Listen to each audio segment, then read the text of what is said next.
नमस्कार विद्यार्थी मित्रांनो, रोजगार कट्ट्यावरती आपल्या सर्वांचं हार्दिक स्वागत आहे. आणि आजची नोकरीची संधी आहे. राष्ट्रीय शहर आरोग्य अभियान अंतर्गत विविध पदांकरता रिक्त पदांची भरती निघालेली आहे. याकरता संपूर्ण जाहिरात डिटेलमध्ये जाणून घेण्याकरता रोजगार कट्टा चॅनल लाईक करा, कमेंट करा, शेअर करा, सबस्क्राईब करा. व्हिडिओला शेवटपर्यंत पाहायला विसरू नका. पहिलं पद आहे मेडिकल ऑफिसर फुल टाईम, एक एस-सीसाठी जागा आहे. याकरता तुमची शैक्षणिक पात्रता MBBS असणं आवश्यक आहे आणि दर महिना तुम्हाला 60,000 रुपये इतकं मानधन देण्यात येईल. दुसरी जागा आहे मेडिकल ऑफिसर पार्ट टाईम, यासाठी 30,000 रुपये तुम्हाला पेमेंट देण्यात येईल.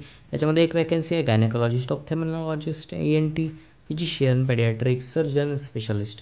स्टाफ नर्स महिला 4 जागा आहेत आणि यासाठी 20,000 रुपये तुम्हाला पगार देण्यात येईल.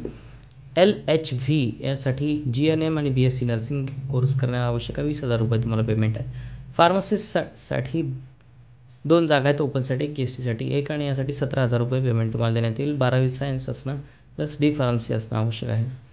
आणि यासाठी पार्ट टाईमसाठी तुम्हाला फिजिशियन मेडिसिनची एक जागा आहे. 20,000 रुपये तुम्हाला फिक्स स्टायपंड देण्यात येईल. पिडियाट्रिशियन असेल, ऑप्थॅल्मॉलॉजिस्ट असेल, डर्मेटॉलॉजिस्ट असेल, सायकॅट्रिक असेल आणि ENT स्पेशालिस्ट यासाठीच्या या रिक्त पदांच्या जागा यवतमाळ या ठिकाणी आहेत. आणि ह्या जागा भरण्याकरता तुम्हाला विविध पद्धतीच्या जाहिराती द्याव्या लागतात. जसं की वेगवेगळे कागदपत्रे तुम्हाला यासोबत फॉर्मच्या सोबत तुम्हाला जोडावे लागतील. त्याच्यामध्ये तुमचे जे 10वी-12वीचं बोर्ड सर्टिफिकेट आहे, डिग्रीचं सर्टिफिकेट आहे, तुम्हाला जोडावं लागणार आहे. त्यानंतर तुमचं गुणपत्रिका, मार्कशीट्स, तुमच्याकडं संगणकाचं प्रमाणपत्र, जातीचं प्रमाणपत्र, शाळा सोडल्याचा दाखला, तुमचा अनुभवाचं सर्टिफिकेट, नॉन क्रिमिनल आणि पासपोर्ट साईजचा फोटो असणार आहे. याकरता डायरेक्ट मुलाखती आहेत आणि याच्यासाठी सब्जेक्टिव्ह नॉलेजचे 10 मार्क, रिसर्च ॲनालिटिक्सचे नॉलेजचे 10 मार्क, लिडरशिप क्वालिटीचे 10 मार्क, एक्सपिरियन्सचे एकूण 10 मार्क आणि ॲडमिनिस्ट्रेटिव्ह ॲबिलिटीचे 10 मार्क, अशी एकूण 50 गुणांकरता हा इंटरव्ह्यू आहे. आणि निवड परीक्षा ही 100 गुणांची असणार आहे. यामध्ये आवश्यक असणारी एक्झाम जी आहे ती 50 गुणांची घेतली जाईल. आणि 20 गुण जे आहेत ते अधिकतम हायर एज्युकेशन असेल तुमचं 20 गुण, आणि तुमचा एक्सपिरियन्स असेल 30 गुण तुम्हाला देण्यात येईल. असे तुम्हाला 100 गुण देण्यात येईल.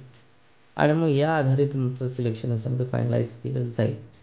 यानुसार तुम्हाला तालुका हेल्थ ऑफिसर यवतमाळ या ठिकाणी 100 रुपयाचा, मागासवर्गीयासाठी 150 रुपयाचा, खुले उमेदवारासाठी राष्ट्रीयकृत बँकेसाठी डी तुम्हाला काढणं आवश्यक आहे. साधारणतः हा त्याचा फॉर्मॅट आहे. याच्यामध्ये तुम्ही तुमची सगळी माहिती भरायची आहे. पत्रव्यवहाराचा पत्ता वगैरे सगळं भरून तुम्ही तुमची सगळी डिटेल माहिती याच्यामध्ये भरून तुमची सही करून उरलेली कागदपत्र द्यायची. त्याशिवाय तुम्हाला लहान कुटुंबाचं प्रमाणपत्र देखील तुम्हाला द्यावं लागणार आहे. ही सगळी माहिती करून तुम्ही यवतमाळच्या तालुका आरोग्य विभागामध्ये हे जमा करायचं आहे. तर विद्यार्थी मित्रांनो, माहिती कशी वाटली नक्कीच कळवा. आपल्या यवतमाळमध्ये असणाऱ्या मित्रमंडळींसोबत हा व्हिडिओ शेअर करायला विसरू नका.